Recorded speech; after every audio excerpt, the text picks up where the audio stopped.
কিন্তু আপনাদের প্রতি অনুরোধ করব যে একটা শান্তিপূর্ণ উপায়ে আপনারা যাতে আপনাদের কর্মসূচি পালন করেন।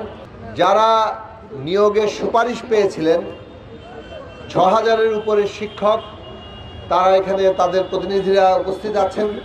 এখানে অন্তত ১,০০০ খানেক শিক্ষক উপস্থিত আছেন, আরও অনেকে হয়তো আশপাশে আছেন। তারা ১১ দিন ধরে আন্দোলন করছেন। তাদের প্রত্যেকটি মুহূর্ত কিভাবে অতিবাহিত হচ্ছে, তারা অনেকেই অনেক ধরনের চাকরি ছেড়ে এই চাকরি গ্রহণের জন্য প্রস্তুতি নিয়েছিলেন। কাজেই আমরা সকল পক্ষকে বলবো যে এই সব দিকগুলো বিবেচনায় রাখবেন এবং দ্রুত এই বিষয়ে একটা মীমাংসা আনার জন্য আপনারা কার্যকর পদক্ষেপ গ্রহণ করবেন। ভুল ত্রুটি যদি হয়ে থাকে তাহলে সংশ্লিষ্ট কর্তৃপক্ষের হয়েছে, এর দায় এই সুপারিশপ্রাপ্ত শিক্ষকদের উপর যাতে না চাপে তার জন্য আপনারা যথাযথ উদ্যোগ গ্রহণ করবেন। আমরা খুব শিগগিরই এই বিষয়ে সংশ্লিষ্ট কর্তৃপক্ষের সাথে আলাপ করব। আপনারা আপনাদের দাবি জানিয়ে যাচ্ছেন, কিন্তু আপনাদের প্রতি অনুরোধ করব যে একটা শান্তিপূর্ণ উপায়ে আপনারা যাতে আপনাদের কর্মসূচি পালন করেন।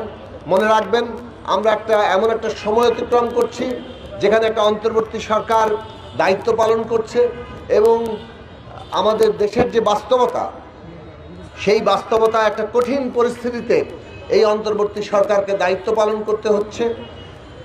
একদিকে আমাদের ভঙ্গুর প্রতিষ্ঠান, অন্যদিকে পতিত সরকারের দোসররা নানাভাবেই নানা ধরনের অস্থিরতা এবং বিশৃঙ্খলা সৃষ্টির চেষ্টা করে যাচ্ছে। এইরকম একটা বাস্তবতায় যখন আন্দোলন সংগ্রাম আপনারা করছেন আপনাদের ন্যায্য দাবি নিয়ে,